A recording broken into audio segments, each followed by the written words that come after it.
bandiraɓe on calminama on jurama on bismama e radio Dinguiral Fulɓe kono kadi ha e Dinguiral Fulɓe TV ko welam e weytare noon hande joguiɗen kadi wawde artude ɗo no kewɗen wadde e kala saaha noon no kewɗen wadde ko addande on kabaruji kadi e ko ganduɗa ina kewa e nder Dinguiral Fulɓe hande noon gaddanɗen hettiyankoɓe wonde ha yeɓoɓe Dinguiral Fulɓe koko hesɗi holko gaddanɗen ɓe eɗen gandi koye lewru août wonata so tawi wiyama lewru août Dinguiral Fulɓe ko heewi wadde manditare mum no ɓe kewi wiide anniversaire muɗum wadde noon ko on ɗon kabaru gaddanɗen hettiyankoɓe ha e yeɓoɓe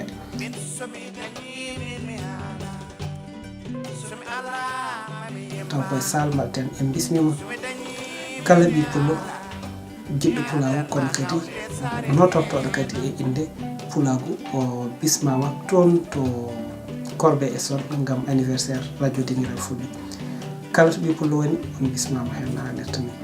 mbiɗen noon ñalawma o ala goppaɗo so wona jiɗɗo yejjidde hoore muɗum wadde kala ɓi pullo on bismama toon ɗo Korbe e Sol koye anniversaire Dinguiral Fulɓe dañi radio Dinguiral Fulɓe dañi duuɓi 3 kono Dinguiral Fulɓe hoore mum dañi duuɓi 12 wadde noon bisimilla moon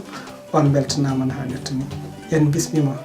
wambaɓe men nalankoɓe men kala ɓi pullo bisimilla ma ñanden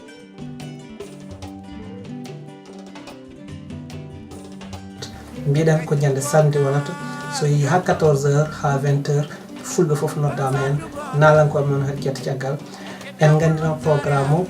wonata ko ɗo e nder wuuro Korbe e Sol ko maison des associations ko ɗon tigui wonata wadde noon on bismama ɗon ɗo maison des associations ha Korbe e Sol on calminama on jurama ha saaha ko